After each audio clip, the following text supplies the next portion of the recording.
Welcome to কমক্যাব YouTube channel. তো আমরা এখানে আজকে শিখব যে আমরা কোনো কম্পিউটার ইনস্টিটিউটে ভর্তি হলে সেখান থেকে দেখেছি আমাদের দিয়ে একটা রেজিস্ট্রেশন নাম্বার দেওয়া হয়।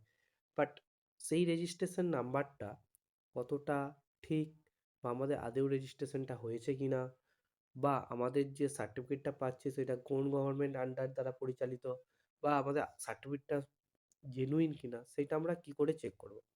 দেখো, প্রথম কথা, প্রত্যেকটা ইনস্টিটিউট তোমাদের দিকে রেজিস্ট্রেশন নাম্বার দেবে না, ঠিক আছে? তো যারা দেয়, যারা এই ফ্যাসিলিটি দেয়, তারাই তোমরা, সেই সব স্টুডেন্টরাই এগুলো চেক করতে পারবে। তো এর জন্য কি করতে হবে, আমরা যদি পুরোপুরি চেক করতে চাই, তো এর জন্য আমার দিকে যে কোনো একটা ব্রাউজারে যেতে হবে। লাইক আমি গুগল ক্রমে চলে গেলাম।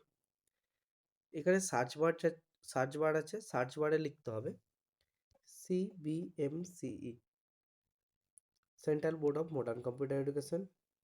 দেখো উপরেই চলে আসছে central board of modern computer education. তো এই লিঙ্কে ক্লিক করলেই আমাদের সাইটটা খুলে যাবে। তো দেখো, এর ডান দিকে তিনটে দাঁড়িয়ে আছে, দেখতে পেয়েছো? বা তিনটে লাইনস আছে, যেটা বললাম।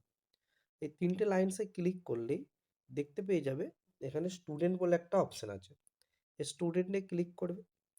ক্লিক করার সাথে সাথে দেখো নিচে আসছে স্টুডেন্ট লগ ইন। তো স্টুডেন্ট লগ ইনে ক্লিক করলে এখানে দেখো তোমাকে তোমার রেজিস্ট্রেশন নাম্বার, তোমার পাসওয়ার্ড যাবে। তো রেজিস্ট্রেশন নাম্বার সবাই মেসেজে চলে যায়, যদি না যায় সেটা সেন্টার থেকে তোমরা কালেক্ট করে নেবে। তো এখানে কি করবো, আমরা রেজিস্ট্রেশন নাম্বারটা লিখে নেবো। তো আমি রেজিস্ট্রেশন নাম্বারটা লিখে দিচ্ছি যে কোনো একজনের।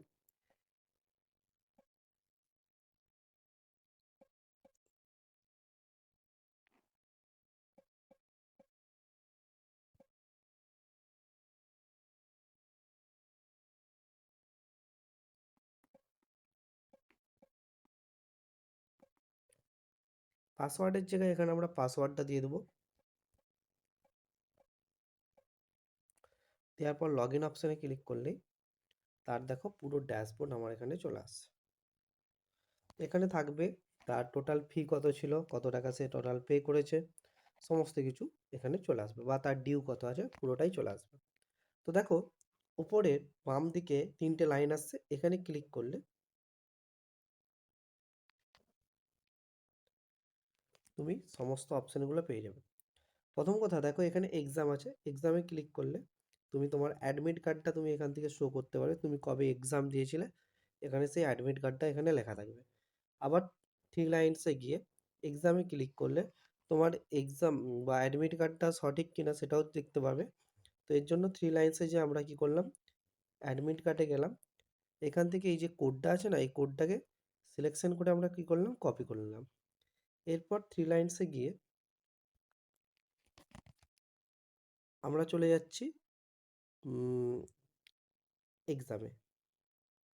তো এখানে আমরা এই কোডটা দেবো, দিয়ে ভেরিফাই করলেই দেখিয়ে দেবে, দেখো you have been already attend your exam, মানে তোমার এক্সামটা এখানে হয়ে গেছে। তো আবার থ্রি লাইনসে গেলাম, এখান থেকে দেখো আছে স্টুডেন্ট। স্টুডেন্টে ক্লিক করলে তোমার প্রোফাইল তুমি এখান থেকে দেখতে পাবে, তোমার পুরো ডিটেলস এখানে দেখতে পাবে, তোমার কোর্স কত দিনের, কি কোর্স করেছো, কত সাল, মানে কোর্সের নাম কি, তোমার নাম, এখানে সমস্ত তোমার পুরো বায়োডাটা তোমার চলে আসবে এখানে। আবার এই থ্রি ডটে ক্লিক করে দেখো তোমার থেকে প্রিন্ট আইডি কার্ড, এখান থেকে তুমি তোমার প্রিন্ট আইডি কার্ডও ইউজ, মানে দেখতে পাবে প্রিন্ট করে তোমার আইডি কার্ডটা সঠিক কিনা।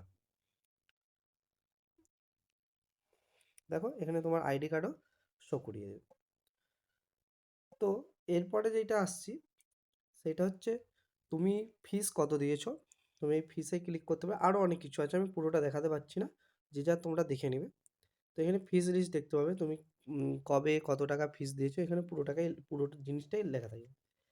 একইভাবে থ্রি লাইনসে গিয়ে আমরা যদি সার্টিফিকেটে চলে যাই, তো দেখো এখানে তোমার সার্টিফিকেটটা দেখাবে, তোমার নাম, তোমার কি কোর্স, কবে তুমি সার্টিফিকেটটা পেয়েছো, এভরিথিং।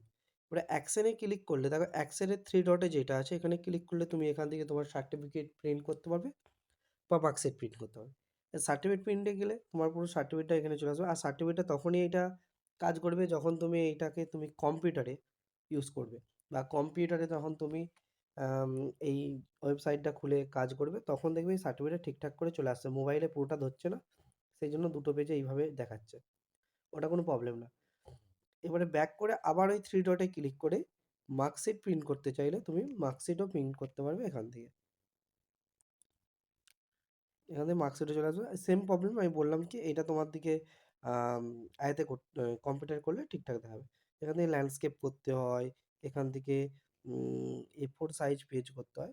তবে এগুলো ঠিকঠাক আসে আরকি। এখান থেকে A4 সাইজ পেজ করে তোমাকে মার্জিনগুলো কমাতে হবে। ঠিক আছে? তো এগুলো কম্পিউটারে করে নেবে, দেখবে একদম ঠিকঠাক চলে আসছে। ওকে, এটা বোঝা গেল। আ এবার দেখো এইগুলো এরকমই সেম জিনিসগুলো তোমাকে দেখাবে। আচ্ছা চলো। এবারে আমরা আসছি, তোমরা যদি কোনো স্টাডি মেটেরিয়াল আরে দেখতে চাও, এখান থেকে তুমি স্টাডি মেটেরিয়ালস গুলোও দেখতে পাবে। তুমি স্টাডি মেটেরিয়ালস কি পেয়েছো না পেয়েছো এখানে দেখাবে। যেহেতু এখানে স্টাডি মেটেরিয়াল কিছু দেওয়া হয়নি বা নেয়নি, সেই জন্য এটা ফাঁকা দেখাচ্ছে।